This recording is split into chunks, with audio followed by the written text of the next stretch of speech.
शाम के समय रसोई में खाना बना रही थी। पास में ही रखे मोबाइल में कान्हा जी के भजन चल रहे थे और कावेरी जी धीमे धीमे गुनगुना रही थी। तड़के की खुशबू पूरी रसोई में महक रही थी। सब कुछ वैसा ही था जैसे रोज होता था। लेकिन तभी एक अजीब सी आवाज़ सुनाई दी। आवाज़ इतनी साफ थी कि जैसे किसी ने उनके कान में आकर चीखा हो। कावेरी जी का दिल सिहर उठा। वही आवाज़, वही चीख जो 2 दिन पहले सुनाई दी थी। उस समय तो उन्होंने यही समझा था कि शायद कोई वहम होगा, लेकिन आज फिर वही दर्द से भरी करती सी आवाज़ उनके कानों में पिघले शीशे की तरह उतर गई। उन्होंने पलटकर देखा। घर में सब कुछ सामान्य था जैसा हमेशा होता है। दिल बैठने लगा था, हाथ कांपने लगे। कोई है? उनकी कांपती हुई सी आवाज़ निकली, लेकिन जवाब में केवल रसोई की दीवारों से टकराती उनकी खुद की गूंज थी।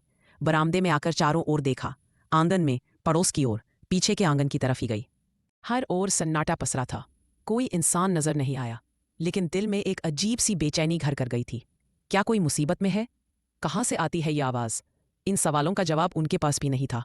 वे वहीं खड़ी रहीं कुछ पल, फिर धीरे धीरे भीतर लौट आई। अभी वह कुर्सी पर बैठी ही थी कि दरवाज़ा खुलने की आवाज़ ने उन्हें चौंका दिया। उनका बेटा आदित्य था, ऑफिस से लौटा था।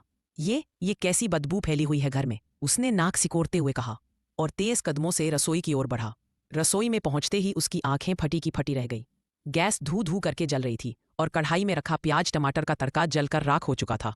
माँ, ये क्या है? आप गैस जलाकर भूल गई? कोई बड़ा हादसा हो सकता था।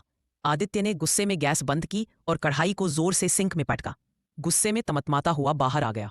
माँ, ध्यान कहाँ था आपका? ये क्या किया आपने? कावेरी जी सिर झुकाकर बोली। पता नहीं बेटा, मैं भूल गई। आज फिर से वही आवाज़ सुनाई दी थी, वही जो 2 दिन पहले आई थी। उसी को देखने के लिए बाहर निकली थी। आदित्य ने चिढ़ते हुए कहा, माँ, कोई आवाज़ नहीं आ रही। ये रोज रोज की आवाज़ें आपके ही दिमाग की उपज है। उम्र हो गई है आपकी। इस उम्र में ये सब आम है। प्लीज़ थोड़ा ध्यान रखा करो। इतनी लापरवाही ठीक नहीं। हाँ बेटा, उम्र तो हो ही गई है, कावेरी जी ने फीकी मुस्कान के साथ जवाब दिया। फिर कुछ सोचते हुए बोली, जब तुझे पता ही है कि तेरी माँ की उम्र हो चली है तो मेरे लिए बहू ले आ। मैं कब तक संभालूंगी ये सब काम? कितनी बार कहा है तुझसे कि अब शादी के लिए मान जा। कल रेखा आंटी आई थी एक रिश्ता लेकर। लड़की अच्छी है, समझदार है, परिवार भी अच्छा है। आदित्य झल्ला कर बोला। ओहो माँ, अब फिर से शुरू हो गई। मैंने कह दिया ना, मुझे अब कोई शादी वादी नहीं करनी। और उस रेखा आंटी से कह दीजिए मेरे लिए रिश्ता लेकर ना आया करे। हे भगवान, क्या करूं मैं इस लड़के का? कावेरी जी बुदबुदाई और फिर थकी चाल से रसोई की ओर लौट गई। आदित्य अपने कमरे में आ गया, दरवाजे को धक्का देकर ऐसे बंद किया जैसे भीतर की बेचैनी को किसी तरह दीवारों में कैद करना चाहता हो। एक और जूते पटके, घड़ी उतारी और फिर बिस्तर पर इस तरह गिरा जैसे किसी बोझ से लदा हो। छत की तरफ देखता रहा। उसकी आंखें बंद हुईं और अतीत की तस्वीरें उसके सामने सजीव हो उठीं, मानो किसी पुरानी किताब के पन्ने खुद ब खुद पलटते जा रहे हों। वह दिन उसकी शादी का दिन था। वो दिन आदित्य के लिए किसी उत्सव से कम नहीं था। चारों तरफ रोशनी थी, घर रिश्तेदारों से भरा हुआ था और माँ कावेरी देवी के तो जैसे जमीन पर पांव ही नहीं पड़ रहे थे। बैन बाजे की धुन पर बाराती झूम रहे थे। आदित्य को भी लगा था अनामिका को पाकर उसकी जिंदगी भर की ख्वाहिशें पूरी हो गई हैं। अनामिका की आंखों में एक अलग सी मासूमियत थी और उसकी मुस्कान में ऐसा जादू कि जो एक बार उसे देखता तो मोहित हो जाता। अनामिका, उसका लाल जोड़ा, झुकी पलकें, शर्माती मुस्कान, सब जैसे अब भी उसकी आंखों में कैद था। अच्छे खानदान की थी, सुंदर, पढ़ी लिखी और सबसे बड़ी बात, आदित्य की पसंद। शादी के बाद के शुरुआती दिन भी किसी परी कथा से कम नहीं थे। अनामिका जब पहली बार रसोई में गई थी, कावेरी जी ने उसका माथा चूमा था। तू मेरी बेटी बनकर आई है, बहू बनकर नहीं। कामकाज तक नहीं करने देती थी अपनी बहू को। अभी तुम लोग घूमो फिरो, खाओ पियो, नई जिंदगी की शुरुआत है। यही दिन होते हैं ऐश करने के। अभी से काम में क्यों फंसना? ऐसा कहकर घर का आधे से ज्यादा काम कावेरी जी खुद ही निपटा देती थी। आदित्य को भी अनामिका की हर बात, हर हंसी, हर अदा, सब कुछ इतना अच्छा लगता था कि वह हैरान रह गया था, यह सोचकर कि कोई इतना परफेक्ट कैसे हो सकता है। लेकिन यह परफेक्शन ज्यादा दिन तक नहीं टिका। वो दोपहर थी जब आदित्य ऑफिस से जल्दी लौट आया था। ऑफिस में कुछ खास काम नहीं था तो उसने सोचा कि दोपहर का वक्त अनामिका के साथ बिताएगा। फिर वे दोनों शाम को फिल्म देखने जाएंगे। उसने दरवाज़ा खोलते ही पुकारा, लेकिन जवाब में केवल सन्नाटा मिला। अनामिका, कहाँ हो? उसने फिर आवाज़ दी। रसोई की ओर गया। चूल्हे पर दाल की हांडी अभी गर्म थी, जैसे अभी अभी पकाई गई हो, लेकिन अनामिका कहीं दिखाई नहीं दी। वह बेडरूम की ओर जाने लगा तो कमरे के बाहर का नज़ारा देखकर उसका दिल धक से रह गया। अनामिका की लाल चुनरी फर्श पर गिरी थी। अनामिका के कुछ कपड़े, उसका पसंदीदा दुपट्टा और चप्पलें भी लापरवाही से बिखरे हुए थे, जैसे किसी ने जल्दबाजी में सामान फेंक दिया हो। सब कुछ फटी आंखों से देखते हुए आदित्य अपने कमरे में गया। यह क्या? आदित्य कांपते स्वर में बोला। सामने अलमारी खुली पड़ी थी। पास जाकर देखा, अनामिका के सारे कपड़े भी गायब थे। उसने जल्दी से अलमारी का लॉकर खोला, जहां उसने अपनी जमा पूंजी 2 लाख रुपए नगद और कुछ सोने के गहने रखे थे। वहां कुछ भी नहीं था सिवाय एक खाली लिफाफे के। आदित्य का सिर चकराने लगा। नहीं, यह नहीं हो सकता। वो गुदगुदाया, लेकिन उसका दिल जोर जोर से धड़क रहा था। तभी बाहर खटपट की आवाज आई। वो दरवाजे की ओर भागा। कावेरी जी सब्जियों की थैली लिए घर में दाखिल हुई। उन आदित्य की बेचैन आंखें देखकर वो ठिठक गईं। आदित्य, तू इतनी जल्दी घर कैसे? माँ, अनामिका कहाँ है? आदित्य की आवाज में घबराहट थी। घर खाली पड़ा है, उसकी अलमारी खाली है, गहने गायब है, पैसे गायब है। कावेरी जी का चेहरा फक पड़ गया। क्या कह रहा है आदित्य? वो तेजी से रसोई की ओर बढ़ी। अनामिका बहू कहाँ हो? लेकिन उनकी पुकार हवा में खो गई। आदित्य ने घर का कोना कोना छान मारा। बेडरूम, आंगन, पीछे का पुराना कमरा, कहीं कोई निशान नहीं। उसने पड़ोस की मंजू चाची को देखा, जो अपनी छत पर कपड़े सुखा रही थी। चाची, आपने अनामिका को देखा? मंजू चाची ने एक पल रुककर कहा। हाँ बेटा, दोपहर में मैंने उसे गली के मोड़ पर एक लड़के के साथ देखा था।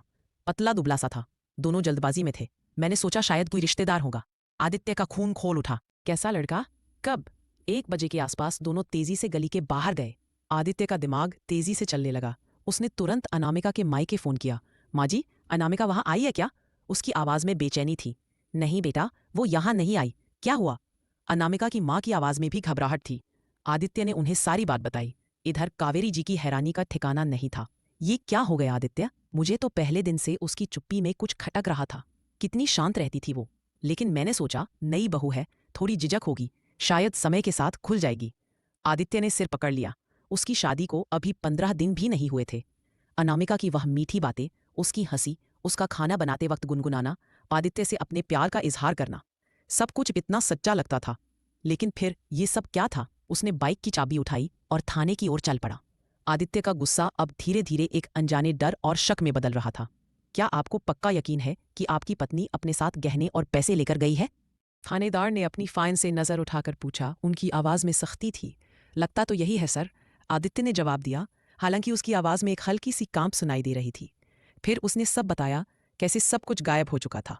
उसकी पत्नी, उसके सपने, उसका विश्वास। थानेदार ने फोन उठाकर अनामिका के मायके वालों को बुलाने का आदेश दिया। थोड़ी देर में अनामिका के माता पिता थाने पहुंचे। उनके चेहरे पर घबराहट और शर्मिंदगी साफ झलक रही थी। पूछताछ शुरू हुई और जो बातें सामने आईं, उन्होंने आदित्य को झकझोर कर रख दिया। अनामिका की मां ने कांपती आवाज में कहा, बेटा हमें माफ कर दो। अनामिका वो शादी से पहले भी एक लड़के सत्यम के साथ भाग गई थी। हमने बड़ा मुश्किल से उसे समझा बुझाकर घर लाया था। सोचा था शादी के बाद सब ठीक हो जाएगा। हमें यकीन था कि वह अब सही रास्ते पर है, लेकिन हमें नहीं पता था कि वह अब भी उस लड़के के संपर्क में है। कहते हुए वो फफक कर रोने लगी। आदित्य का चेहरा पत्थर की तरह सख्त हो गया। आर्यन, उसने दांत पीसते हुए कहा, तो यह सब एक साजिश थी।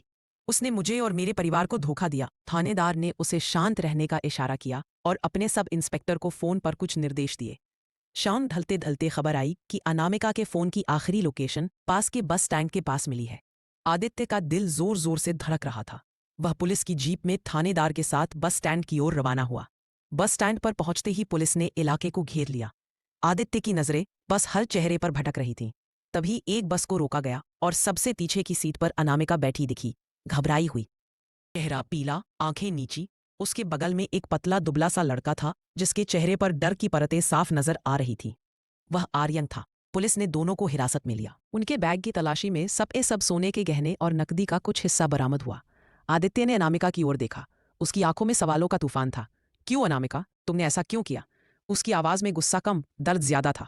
अनामिका ने सिर झुकाए रखा, लेकिन आर्यन ने बोलने की कोशिश की। हम बस अपनी जिंदगी की एक नई शुरुआत करना चाहते थे। मेरी जिंदगी बर्बाद करके? आदित्य ने गुस्से से दहाड़ते हुए कहा, तुमने मुझे कहीं का नहीं छोड़ा, मुझे धोखा दिया, मेरी माँ का भरोसा तोड़ा। वह जोर जोर से चिल्ला रहा था।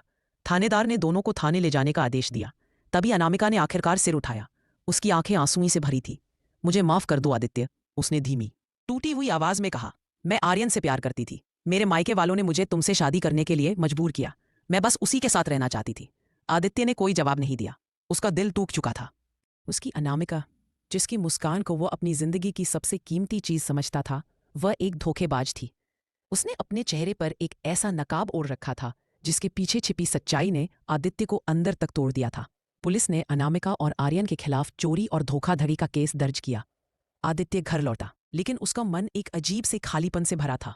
करीब 6 महीने बाद कोर्ट ने आदित्य और अनामिका के तलाक को मंजूरी दे दी। कागजों पर वह रिश्ता खत्म हो चुका था, लेकिन आदित्य का मन अब भी उस धोखे की भूल भुलैया में भटक रहा था। जब वह अपनी तलाकशुदा पत्नी अनामिका का सामान लौटाने के लिए उसके मायके गया तो उसकी आंखें आंसुओं से भीगी थी। अनामिका के घर पहुंचा तो सामने उसके माता पिता खड़े थे। उनकी आंखों में शर्मिंदगी और पश्चाताप दिखाई दे रहा था। आदित्य ने सामान रखवाया, लेकिन कुछ कह पाता उससे पहले ही अनामिका की माँ और पिता उसके पैरों में गिरकर रो पड़े। बेटा, हमें माफ कर दो, हमारी वजह से यह सब हुआ। अगर हमने अनामिका के साथ जबरदस्ती न की होती तो आज यह नौबत न आती। हमने तुम्हारा घर बर्बाद कर दिया। हमें नहीं पता था कि अनामिका ऐसा करेगी। हम खुद को कभी माफ नहीं कर पाएंगे। आदित्य का कलेजा मुंह को आने लगा। बुजुर्गों को अपने पैरों में गिरा देखकर उसका दिल भर आया। उसने धीरे से उन्हें उठाया और विनम्रता से हाथ जोड़कर प्रणाम किया और चुपचाप अपने घर की ओर लौट गया। उस दिन के बाद से लेकर शादी का नाम सुनते ही आदित्य का खून खोल उठता था। वह पवित्र रिश्ता जिसे वह जिंदगी का आधार मानता था अब उसके लिए एक कड़वा मजाक बन चुका था। कभी नहीं करूंगा मैं शादी। वह बिस्तर पर लेटा हुआ मन ही मन बुदबुदाया। तभी बाहर से कावेरी जी की आवाज गूंजी। अरे बेटा, आ जाओ, मैंने खाना बना लिया है। उनकी आवाज में ममता थी, लेकिन आदित्य का मन इतना भारी था कि वह हिल भी नहीं पाया। नहीं माँ, मुझे भूख नहीं है, आदित्य ने कमरे से ही आवाज दी। उसकी आवाज बुझी हुई थी, जैसे कोई पुराना घाव फिर से हरा हो गया हो। कावेरी जी ने उसकी आवाज की थकान को भांप लिया। वे धीरे से कमरे में दाखिल हुई, बेटे के पास बैठी और उसके माथे पर प्यार से हाथ फेरते हुए बोली, फिर से तू उन्हीं बातों में खो गया बेटा। जिंदगी चलने का नाम है। जो हुआ उसे भूल जा, वर्तमान को संभाल, अतीत का बोझ तुझे और तोड़ देगा। आदित्य ने माँ की ओर देखा। चल अब उठ, कावेरी जी ने हल्के से मुस्कुराते हुए कहा। खाना खा ले, मुझे पता है तुझे भूख लगी है। और सुन, अगर तू नहीं खाएगा तो मैं भी नहीं खाऊंगी। आदित्य ने एक गहरी सांस ली। माँ की जिद के सामने उसका बस नहीं चलता था। वह अनमने ढंग से उठा और डाइनिंग टेबल पर आकर बैठ गया। कावेरी जी ने प्यार से उसकी थाली में दाल, सब्जी और गरमा गरम रोटियां परोसी। दोनों माँ बेटे चुपचाप खाने लगे। आदित्य ने जैसे ही पहला निवाला मुंह में डाला, अभी वह आवाज फिर से गूंजी, वही दिल को चीर देने वाली कराहती सी चीख जो पिछले कुछ दिनों से कावेरी जी को परेशान कर रही थी। कावेरी जी एकदम घबरा गईं। उन्होंने चम्मच टेबल पर रखा और आदित्य की ओर देखते हुए कहा, सुना बेटा, ये वही आवाज है। मैं कहती थी ना, ये मेरा वहम नहीं है। आदित्य भी चौंक गया। उसने निवाला निगलने की कोशिश की, लेकिन उसका ध्यान अब उस आवाज पर था। मुझे लगता है ये आवाज पीछे वाले घर से आ रही है। क्या आप उन लोगों को जानती है? कावेरी जी ने सिर हिलाया। नहीं बेटा, अभी 1 महीना भी नहीं हुआ हमें इस नए घर में शिफ्ट हुए। पीछे वाले घर में कौन रहता है मुझे तो कुछ पता नहीं। आदित्य की भावें सिकुड़ गई। हाँ माँ, आप सही कह रही हैं, कोई तो परेशानी में है। सहमति में सिर हिलाया। हाँ बेटा, अभी तो रात हो गई है, लेकिन एक बार जाकर देखना तो होगा कि आखिर माजरा क्या है। अचानक आदित्य ने धीमे स्वर में कहा, माँ, मुझे नहीं लगता कि आपको किसी के घर जाने की जरूरत है। अगर किसी के घर में कोई परेशानी है तो वह खुद संभालेंगे। आप क्यों बेवजह किसी के मामले में पड़ेंगी? कावेरी जी मुस्कुराई, जैसे पहले से यह जवाब सुनने की उम्मीद हो। तेरी बात सही है बेटा, लेकिन अगर वाकई कोई परेशानी में है, क्या सिर्फ इसलिए चुप रहूं क्योंकि वह हमारी जिम्मेदारी नहीं है? आदित्य ने स्वर थोड़ा ऊंचा किया। लेकिन माँ, आप खुद ठीक कहाँ रहती हैं। बीपी की दवा टाइम से न ले तो चक्कर आ जाता है। अकेले जाकर क्या करेंगी? वैसे भी वह किसी मानसिक रोगी की आवाज लग रही थी। चीखें, कराह औरत की आवाज थी। हो सकता है वहां कोई मनोविकृति से पीड़ित हो। हाँ बेटा, हो सकता है, पर हो सकता है कुछ और भी हो। कावेरी जी की आंखों में एक जिद सी आ गई थी। एक बार देख आने में क्या हर्ज है। कल तुझे ऑफिस जाना है, मैं अपना काम निपटाकर चली जाऊंगी। बस पूछ लूंगी, कुछ मदद की जरूरत हो नहीं तो लौट आऊंगी। आदित्य ने हाथ हिलाते हुए कहा, माँ प्लीज, किसी को बुरा लग गया तो? आजकल लोग कहाँ दूसरों की दखल पसंद करते हैं, लेकिन कावेरी जी अब तय कर चुकी थी। आदित्य ने गहरी सांस ली। अब जिद ठान चुकी है तो मुझे क्या कहना, बस ध्यान रखना, कोई परेशानी हो तो फौरन लौट आना। कावेरी देवी ने प्यार से सिर हिलाया। अगले दिन आदित्य ऑफिस चला गया। सारे छोटे मोटे काम निपटकर कावेरी जी ने दरवाजा बंद किया और पीछे वाले घर की ओर चल पड़ी। घर के बाहर पहुंचकर उन्होंने दरवाजा खटखटाया। कोई जवाब नहीं। 2-3 बार फिर से खटखटाया, फिर भी वही खामोशी। चौथी बार हाथ उठाया ही था कि इस बार दरवाजा थोड़ा सा खुल गया। एक अधेड़ महिला ने झांकते हुए सवाल किया, क्या बात है? महिला करीब 60-62 वर्ष की होगी। चेहरे पर कठोरता थी, भौहें तनी हुई थीं। कावेरी देवी ने अपनी ओर से नम्रता से कहा, नमस्ते बहन जी, हम पीछे वाले मकान में रहते हैं, अभी 1 महीना हुआ है आए हुए। महिला ने त्योरियां और ज्यादा चढ़ा ली। तो मैं क्या करूं? कावेरी जी थोड़ा झिझकी, फिर बोली, असल में कुछ दिनों से आपके घर की ओर से आवाजें आ रही थी, चीख पुकार जैसी, तो सोचा पूछ लूं, कोई परेशानी में तो नहीं? महिला ने कमर पर हाथ रखा और तीखे स्वर में बोली, क्यों, तुम कोई समाज सेविका हो क्या? सबका दुख दर्द बांटने का ठेका ले रखा है तुमने? कावेरी जी स्तब्ध रह गईं। इतनी कड़वी प्रतिक्रिया की उम्मीद नहीं थी उन्हें। नहीं, ऐसी बात नहीं है, बस पड़ोसी होने के नाते सोचा। तो अपने घर तक रहो ना, यहाँ आने की जरूरत नहीं है, सब ठीक है हमारे घर में, चलो अपना रास्ता लो। दरवाजा लगभग उनके चेहरे पर ही बंद कर दिया गया। कावेरी देवी कुछ पल वहीं खड़ी रही, मुंह से कोई शब्द नहीं निकला। मन में हजार सवाल और दिल में एक अनकहा खिंचाव लिए वह चुपचाप वापस चल पड़ी। चलते हुए मन ही मन बड़बड़ाई, इतनी चिढ़, इतनी तलखी, अगर सब ठीक होता तो ऐसा व्यवहार क्यों होता। उनकी आंखें अब भी पीछे उस बंद दरवाजे की ओर खींची जा रही थी। अब वे गली के छोर तक पहुंचने ही वाली थीं कि एक घर के बाहर खाट पर बैठी 3-4 औरतों की आवाज सुनाई दी। गपशप, हंसी ठहाके और रोजमर्रा की बातों में डूबी कुछ महिलाएं थीं। कावेरी देवी रुकी, सोचा कुछ पूछ ही लिया जाए, शायद कुछ सुराग यही मिल जाए। उनमें से एक ने कावेरी देवी को आते देखा और मुस्कुराकर कहा, नमस्ते। अरे आप तो वही है ना जो पीछे वाले घर में नए नए आए हैं। हाँ जी, कावेरी जी ने सिर हिलाते हुए कहा। मैं कावेरी, महीना भर पहले ही शिफ्ट हुए हैं यहाँ। सोच रही थी थोड़ा जान पहचान कर लो। बहुत अच्छा किया बहन, आजकल तो पड़ोसी भी अजनबी बनकर रहते हैं। आप आई, अच्छा लगा, आइए बैठिए। दूसरी औरत ने खाट पर जगह बनाते हुए कहा, हम तो रोज यही बैठकर गपशप करते हैं। कावेरी जी थोड़ा हिचकते हुए खाट के किनारे पर बैठ गई। उनकी नजरें अब भी उस मकान की ओर थी। उन्होंने हिम्मत जुटाकर कहा, वो सामने वाले घर में कौन रहता है, मैंने आज वहां जाकर बात की। लेकिन उनकी बात पूरी होने से पहले ही उस औरत ने भौहें चढ़ाते हुए कहा, अरे आप वहां गई थी उस सुजाता के घर? वो तो बड़ी अजीब औरत है, हमेशा तेवर में रहती है, किसी से बात नहीं करती, ना ही किसी को घर में घुसने देती है। कावेरी जी का मन और बेचैन हो गया। लेकिन मैंने कुछ दिनों से वहां से चीखने की आवाज सुनी है, जैसे कोई परेशानी में हो, इसलिए आज पूछने गई थी। पर उसने तो, हाँ, चीखे तो हमने भी सुनी है, दूसरी औरत ने गंभीर स्वर में कहा। उसके घर में अक्सर झगड़े होते रहते हैं, खासकर जब से उसके बेटे की शादी हुई है। 6 महीने पहले उसकी नई नवेली बहू, बेचारी, वो तो दिखने में अच्छी है, सभ्य संस्कारी सी लगती है, लेकिन न जाने क्यों अक्सर बहू के चीखने चिल्लाने की आवाजें आती है। कावेरी जी का दिल धक से रह गया। तो वो चीखे उसकी बहू की है? उनकी आवाज में चिंता थी। लगता तो ऐसे ही है, पहली औरत ने कंधे उचकाते हुए कहा। सुजाता किसी को घर के अंदर झांकने तक नहीं देती, लगता है जैसे कोई बहू को मारता पीटता है। कई बार हमने बहुत तेज रोने और चीखने की आवाजें सुनी है। कावेरी जी की सांसें तेज हो गई। तो कोई उनकी मदद के लिए नहीं गया? अगर कोई परेशानी में है तो? अरे मदद, दूसरी औरत हल्का सा हंसते हुए बोली। कहा तो था एक बार, कुछ दिनों पहले मैंने ही पूछ लिया था कि सब ठीक है या नहीं, तो बोलने लगी कि बहू का मानसिक संतुलन ठीक नहीं है, उसे दिमागी बीमारी है, इसलिए चीखने चिल्लाने लगती है। इलाज करवाने को कहा तो मुझे ही सुना दिया। बोली, हमारे घर के मामले में टांग मत अड़ाओ। पड़ोस की रेखा को तो सुजाता ने गालियां तक निकाली थीं, इसलिए अब वहां कोई जाता ही नहीं। और वह लड़का, उसका बेटा, उसके तो स्वभाव का कुछ कहा नहीं जा सकता। बाहर से तो भला लगता है, लेकिन अंदर क्या है कौन जाने। और बहू को तो ऐसे छिपाकर रखते हैं जैसे वह कोई कैदी हो। बातचीत करके कुछ देर बाद कावेरी जी बेचैन मन से अपने घर लौट आई। दी हो बातचीत करके कुछ देर बाद कावेरी जी बेचैन मन से अपने घर लौट आई। अगले दिन सुबह का वक्त था। कावेरी जी आंगन में झाड़ू पोछा कर रही थी। तभी उनकी नजर पीछे वाले घर की छत पर पड़ी। एक हल्की सी हलचल थी। उन्होंने थोड़ा गौर से देखा। वो संध्या, सुजाता की बहू थी। कावेरी जी जल्दी से अपनी छत पर चढ़ गईं। लड़की छत पर पापड़ जैसी कोई चीज सुखाने में लगी थी। उसे काम करते देख कहीं से भी ऐसा नहीं लग रहा था कि उसका मानसिक संतुलन बिगड़ा हुआ है। छत की मुंडेर के पास जाकर उन्होंने आवाज दी, सुनो बहू, एक बात सुनो जरा। लेकिन सामने से कोई जवाब नहीं आया। संध्या ने उनकी ओर देखा तक नहीं। कावेरी जी ने फिर से आवाज दी, मैं तुमसे ही कह रही हूं, बस एक बात पूछनी है, सुन तो लो। संध्या ने हल्का सा घूंघट हटाकर एक नजर डाली, फिर बिना कुछ बोले तेजी से सीढ़ियों की ओर बढ़ी और गायब हो गई।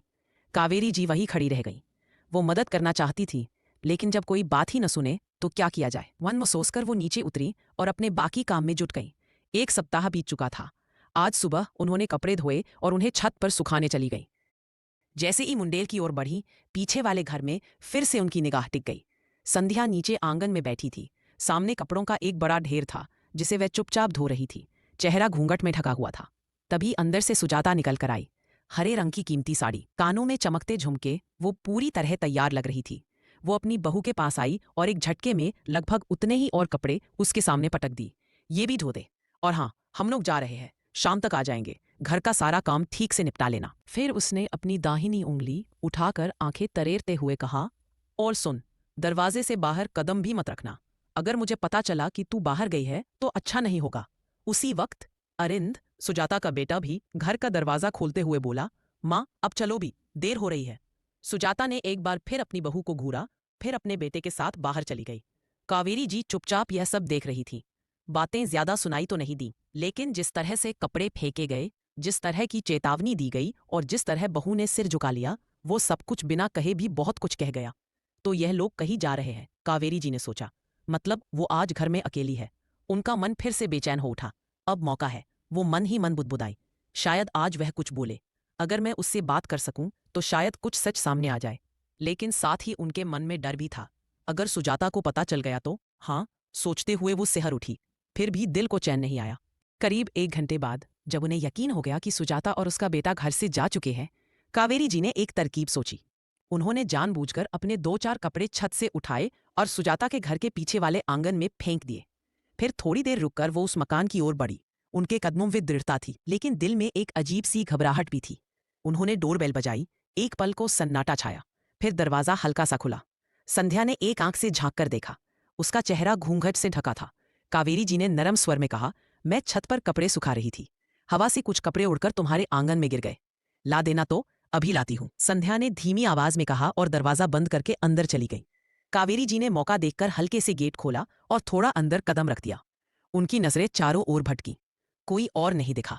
तभी संध्या कपड़े लेकर लौटी और उन्हें कावेरी जी की ओर बढ़ाया। उसका चेहरा अब भी घूंघट से ढका था। शुक्रिया बेटा, कावेरी जी ने कपड़े लेते हुए मुस्कुराकर कहा। वैसे तुम्हारा नाम क्या है? हम तो पड़ोसी हैं, पर अभी तक बात नहीं हुई। लड़की ने एक पल को झिझककर उनकी ओर देखा, फिर धीरे से बोली, संध्या। उसकी आवाज में कंपन थी। कावेरी जी ने अपने स्वाभाविक ममत्व से बात आगे बढ़ाई। संध्या, बहुत प्यारा नाम है बेटा। अगर बुरा न मानो तो मैं थोड़ा यहीं बैठ जाऊं, थोड़ी बातें कर लेते हैं। संध्या ने पहले दरवाजे की ओर देखा, मानो डर रही हो कि कोई आ ना जाए। फिर उसने हल्का सा सिर हिलाकर सहमति दी। कावेरी जी आंगन में रखी एक कुर्सी पर बैठ गई। धीरे धीरे बात शुरू की। हम तो 1 महीने पहले यहाँ आए हैं बेटा। मेरा बेटा आदित्य, उसका ट्रांसफर हुआ था, इसलिए इस मोहल्ले में शिफ्ट हुए। तू तो यहाँ पहले से है, बताना कैसा है ये मोहल्ला? संध्या चुप रही, लेकिन कावेरी जी ने धीरे धीरे बातों का सिलसिला बढ़ाया। उन्होंने अपने बारे में बताया और फिर धीरे धीरे असल मुद्दे पर आ गई। बेटा, कुछ दिनों से इस घर से चीखने चिल्लाने की आवाजें सुनाई देती हैं। मैं तो डर गई थी। सोचा कहीं कोई परेशानी में तो नहीं, इसलिए आज चली आई। संध्या की आंखें नीचे झुक गईं। वो काफी देर तक चुप रही, जैसे कुछ कहने की हिम्मत जुटा रही हो। कावेरी जी ने उसका हाथ थामा और कंधे पर हल्के से हाथ रखते हुए कहा, घबराओ मत बेटी, तुम मुझ पर भरोसा कर सकती हो। अगर कोई परेशानी है तो बताओ, जहां तक हो सकेगा मैं तुम्हारी मदद करूंगी। यह सुनते ही संध्या की आंखें डबडबा गई। वो फफक कर रोने लगी। कावेरी जी ने उसे चुप कराने की कोशिश की। धीरे धीरे संध्या ने अपनी आप बीती सुनानी शुरू की। मेरे मायके में सिर्फ मेरी माँ और छोटी बहन है, उसने कांपती आवाज में कहा। पिताजी का 2 साल पहले देहांत हो गया था। माँ ने बड़ी मुश्किल से पैसे जुटाकर मेरी शादी की। दहेज में जो कुछ था सब दे दिया। उनकी सारी जमा पूंजी मेरी शादी में खर्च हो गई। अब वो एक छोटी मोटी नौकरी करके गुजारा करती हैं। बस उनका एक छोटा सा मकान है, वही उनका सहारा है। संध्या ने एक पल रुक कर आंसू पोंछे। लेकिन शादी के बाद ये लोग, मेरी सास मेरा पति, बस एक ही रट लगाए रखते हैं। कहते हैं अपनी माँ से बोल कि वो पैरों तले जमीन खिसक गई। क्या? उनके मुंह से हैरानी में निकला। ये लोग ऐसा कहते हैं? संध्या ने सिर हिलाया। हाँ आंटी, मेरा पति कोई काम धंधा नहीं करता। कहता है माँ से पैसे लाओ ताकि वह कोई धंधा शुरू कर सके। लेकिन माँ के पास अब कुछ बचा ही नहीं। वो मकान ही उनका आखिरी सहारा है। कावेरी जी का चेहरा गुस्से और दुख से लाल हो गया। तू तो पढ़ी लिखी लगती है बेटा, अपने पति को समझाओ कि वो कोई नौकरी देखे, और जब तक उसकी नौकरी नहीं लगती तुम खुद क्यों नहीं करती नौकरी? संध्या के आंसू फिर से झलक पड़े। आंटी, ये लोग मुझे नौकरी करने ही नहीं देते। सास कहती है हम संस्कारी लोग हैं, हमारे घर की बहुएं बाहर काम नहीं करती। लेकिन ये तो बहाना है।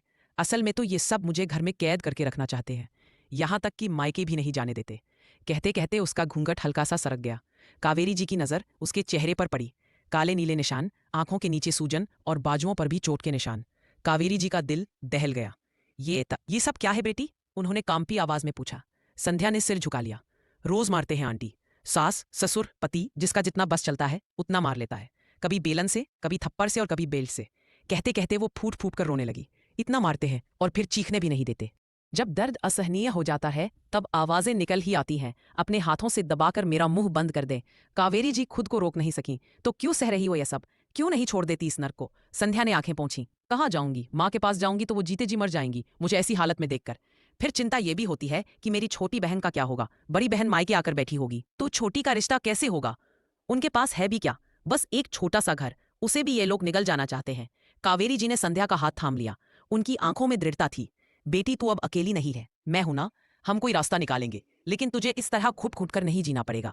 जाने से पहले उन्होंने संध्या की ओर देखा और धीमे स्वर में पूछा, बेटी तेरा फोन नंबर दे, अगर कुछ जरूरत पड़े को मैं तुझसे बात कर सकूं। संध्या ने सिर झुकाकर कहा, आंटी मेरे पास फोन नहीं है, ससुराल वालों ने छीन लिया। उसकी आवाज में बेबसी थी। कावेरी जी ने एक पल सोचा, फिर बोली, ठीक है, तू अपनी माँ का फोन नंबर और उनके घर का पता दे दे, मुझे उनसे बात करनी है। संध्या ने पहले दरवाजे की ओर देखा, जैसे डर रही हो कि कहीं कोई सुन ना ले। फिर उसने जल्दी से कागज उठाया और उस पर अपनी माँ का नंबर और पता कांपते हाथों से लिखकर कावेरी जी को दे दिया। आंटी प्लीज मेरी सास को मत बताना कि मेरी आपसे बात हुई, उसने लगभग फुसफुसाते हुए कहा। तू फिक्र मत कर बेटी, कावेरी जी ने उसे भरोसा दिलाया, मैं सब संभाल लूंगी। वो कागज थामे अपने घर लौट आई। उनका मन संध्या की माँ के पास जाकर तुरंत बात करने को बेचैन था, लेकिन घर का काम उन्हें रोक रहा था। उन्होंने मन ही मन सोचा, कल जाकर संध्या की माँ से खुद मिलूंगी, शायद वह कुछ रास्ता बता सके। लेकिन उसी रात कावेरी जी की नींद फिर उसी दर्द भरी चीख से टूटी। वह चीख फिर से उनके कानों में गूंज रही थी। पहले तो ससुराल वाले उसकी आवाज को दबा देते थे और संध्या भी डर के मारे चुप हो जाती थी, लेकिन आज वो जोर जोर से चिल्ला रही थी, जैसे वह चाहती थी कि उसकी पुकार मोहल्ले वालों तक पहुंचे। और जितना वह चिल्ला रही थी, उतना ही उसके ससुराल वालों की मार की आवाजें भी कावेरी जी के कानों तक आ रही थी। कावेरी जी का खून खोल उठा। उन्होंने बुदबुदाते हुए बिस्तर से उठकर फोन उठाया। उनके हाथ कांप रहे थे, लेकिन मन में एक अटल संकल्प था। उन्होंने तुरंत पुलिस को फोन किया। हेलो, मैं कावेरी बोल रही हूँ, मेरे पड़ोस के घर में एक बहू को बुरी तरह से पीटा जा रहा है, प्लीज जल्दी आइए। कहते हुए उन्होंने पीछे के घर का पता भी लिखवा दिया। फोन रखते ही उन्होंने संध्या की माँ का नंबर डायल किया। देर रात का वक्त था, लेकिन संध्या की माँ ने तुरंत फोन उठाया। कौन? उनकी आवाज में घबराहट थी। मैं कावेरी, आपकी बेटी संध्या की पड़ोसन। कावेरी जी ने जल्दी जल्दी कहा, आपकी बेटी बहुत मुसीबत में है, उसके ससुराल वाले उसे मार रहे हैं, मैंने पुलिस को बुला लिया है, आप भी जल्दी आ जाइए। क्या? मेरी संध्या। दूसरी ओर से एक रुंधी हुई आवाज आई, मैं अभी आती हूँ। करीब आधे घंटे बाद कावेरी जी के घर के सामने सायरन की आवाज गूंजी। महिला पुलिस की एक जीप सुजाता के दरवाजे पर रुकी। कावेरी जी भी आदित्य के साथ जल्दी से वहां पहुंची। उनके दिल की धड़कनें तेज थीं, लेकिन वो जानती थी कि अब सही वक्त है। सुजाता का दरवाजा जोर जोर से खटखटाया गया। पुलिस, दरवाजा खोलो, एक महिला कांस्टेबल की सख्त आवाज गूंजी। दरवाजा खुला। सुजाता सामने थी। उसका चेहरा गुस्से और डर के मिश्रण से तमतमाया हुआ था। यह क्या, इतनी रात के वक्त पुलिस हमारे घर? उसने कांपती आवाज में चिल्लाकर कहा। तभी सुजाता का बेटा अरविंद भी वहां। क्या बात है मैडम, क्या हो गया? उसने हड़बड़ाते हुए पूछा। संध्या को बुलाओ, हमें उससे बात करनी है, महिला इंस्पेक्टर ने कड़क आवाज में कहा। अरविंद ने हड़बड़ाते हुए जवाब दिया, वो तो उसकी तबीयत ठीक नहीं है, घर का काम करते करते फिसल गई थी, कमर में चोट लगी है, इसलिए आराम कर रही है। लेकिन आपको संध्या से क्या काम? उसने फिर पूछा। उसकी आवाज में घबराहट साफ छलक रही थी। इंस्पेक्टर ने ठंडे लहजे में कहा, हमें खबर मिली है कि तुम अपनी बहू के साथ मारपीट करते हो, अब संध्या को बुलाओ वरना हम खुद अंदर आएंगे। इतना सुनते ही सुजाता ने चतुराई से बात संभालने की कोशिश की। अरे नहीं नहीं मैडम, उसने बनावटी मिठास के साथ कहा, हमारी बहू तो हमारे लिए बेटी समान है, हम उसे बड़े लाड़ प्यार से रखते हैं, ये सब तो बस गलत फहमी है। तभी पीछे से एक रुंधी हुई आवाज गूंजी, बिल्कुल झूठ। संध्या की माँ आगे आई, उनकी आंखें आंसुओं से भरी थी। इंस्पेक्टर साहब, ये लोग झूठ बोल रहे हैं, मेरी बेटी इन राक्षसों के चंगुल में फंसकर बहुत दुख झेल रही है। इंस्पेक्टर ने इशारा किया और एक कांस्टेबल ने जोर से पुकारा, संध्या बाहर आओ। पुलिस की आवाज सुनकर संध्या अंदर से लंगड़ाते हुए बाहर आई। वह मुश्किल से चल पा रही थी, अब भी उसका चेहरा घूंघट से ढका था, लेकिन उसकी धीमी चाल और कांपते कंधे उसकी हालत बयान कर रहे थे। अरविंद ने फिर बीच में टोका, मैंने कहा था ना मैडम, उसे चोट लगी है, वह चल नहीं पाएगी। संध्या तू अंदर जा। कहीं कोई नहीं जाएगा, इंस्पेक्टर ने उसकी बात काटते हुए सख्ती से कहा। वह संध्या की ओर बढ़ी और धीरे से उसके सिर से घूंघट हटाने लगी। सुजाता तुरंत चिल्लाई, नहीं मैडम, हमारे घर की बहुएं घूंघट नहीं खोलती, बस चुप हो जाइए। इंस्पेक्टर ने उसे डांटते हुए कहा, अपना मुंह बंद रखिए। फिर उसने संध्या का घूंघट हटाया। संध्या की हालत देखकर इंस्पेक्टर का सीना भी कांप गया। उसका चेहरा मार खाकर नीला काला पड़ चुका था, आंखें सूजी हुई थीं, बाजुओं पर बेल्ट के निशान साफ दिख रहे थे, एक दो जगह तो गर्म प्रेस से भी जलाए गए निशान थे। संध्या की माँ उसे देखते ही फूट फूट कर रो पड़ी। अपनी बच्ची उन्हें पहचान में नहीं आ रही थी। कावेरी जी की आंखें भी डबडबा गईं। आदित्य ने माँ का कंधा थाम लिया। उसकी आंखों में गुस्सा और दुख एक साथ उमड़ रहे थे। मोहल्ले के कुछ लोग अब दरवाजे के पास इकट्ठा हो गए थे। फिर सुजाता बोली, नहीं, हमने कुछ नहीं किया, ये चोटें तो उसे गिरने की वजह से लगी हैं। इंस्पेक्टर ने संध्या के सास, ससुर और पति की ओर देखा। इन सबको हिरासत में ले लो, एक दिन के रिमांड में ही सब कुछ उगल देंगे। और संध्या, तुम भी साथ चलो। पुलिस ने संध्या के ससुराल वालों को जीप में बिठाया। संध्या और उसकी माँ भी उनके साथ थीं। खाने में पूछताछ हुई और संध्या ने हिम्मत जुटाकर अपनी सारी आपबीती बयां की। कोर्ट में केस दायर किया गया। कावेरी जी और आदित्य ने संध्या और उसकी मां का हर कदम पर साथ दिया। 6 महीने बाद कोर्ट का फैसला आया। संध्या के ससुराल वालों को 5 साल कैद की सजा सुनाई गई। दहेज में लिया गया सारा सामान और पैसे संध्या को लौटाने का आदेश हुआ। साथ ही 15 लाख रुपए का जुर्माना भी लगाया गया। संध्या अपनी मां के साथ अपने मायके चली गई। अब उसने नौकरी करनी शुरू कर दी थी। कुछ दिन बाद कावेरी जी का मन हुआ कि वे संध्या से मिलकर आएं। जब वे संध्या के घर पहुंची तो उसे ठीक ठाक हालत में देखकर उनके मन को सुकून मिला। संध्या अब पहले से बेहतर दिख रही थी। उसकी आंखों में थोड़ी चमक लौट आई थी। लेकिन संध्या की मां अब भी चिंता में थी। बहन जी, अब क्या होगा? उन्होंने रूंधे गले से कहा। मेरी बड़ी बेटी का तलाक हो चुका है। दूसरी शादी कौन करेगा? उसके आगे का जीवन कैसे कटेगा? सब कुछ कैसे होगा? सोचती हूं तो चिंता में डूब जाती हूं। कावेरी जी ने उनकी ओर देखा और मुस्कुराते हुए कहा, माँ तो हमेशा बच्चों का भला चाहती है, लेकिन उनके नसीब में क्या लिखा है यह कोई नहीं जानता। मेरे आदित्य के साथ भी उसकी पहली शादी में बहुत बड़ा धोखा हुआ था। फिर उन्होंने संध्या की मां को आदित्य और अनामिका की पूरी कहानी सुनाई। बताते बताते उनकी आंखें छलक आईं। संध्या ने प्यार से उनका कंधा थपथपाया। उसी समय कावेरी जी के मन में अचानक एक विचार कौन था।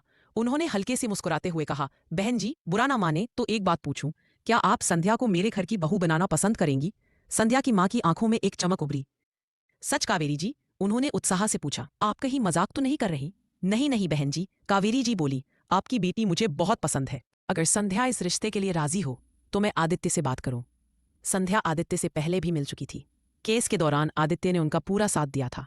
आदित्य की सादगी, उसका मां के प्रति सम्मान और दूसरों की मदद करने का भाव उसे बहुत अच्छा लगा था। उसी शाम जब कावेरी जी घर लौटी, उन्होंने आदित्य से ये बात छेड़ी। बेटा, मैं संध्या को अपने घर की बहू बनाना चाहती हूँ। मैंने संध्या की मां से बात की है। अगर तू हाँ कहे तो। आदित्य, जो शादी का नाम सुनते ही चिढ़ जाता था, इस बार चुप रहा। फिर हल्का सा मुस्कुराया। मन के किसी कोने में वह भी संध्या को पसंद करने लगा था। कावेरी जी की खुशी का ठिकाना ना रहा। कुछ ही दिनों में आदित्य और संध्या की शादी सादगी के साथ संपन्न हो गई। संध्या कावेरी जी के घर बहू बनकर आई। घर में फिर से हंसी गूंजने लगी। 2 बिखरी जिंदगियां एक हो चुकी थीं और एक मुकम्मल रिश्ता कायम हो गया था। आदित्य और संध्या दोनों एक दूसरे के लिए जीने की वजह बन चुके थे और आज कावेरी जी उन दोनों को खुश देखकर मुग्ध भाव से हिलोरे ले रही थी। तो दोस्तों, आपको क्या लगता है, कावेरी जी ने जो किया क्या वह सही था? अपनी राय कमेंट बॉक्स में जरूर लिखें। कहानी पसंद आई हो तो वीडियो को लाइक करें, चैनल को सब्सक्राइब करें और आप इस कहानी को किस शहर से देख रहे हैं कमेंट में जरूर बताएं। कहानी को अंत तक सुनने के लिए आपका बहुत बहुत धन्यवाद।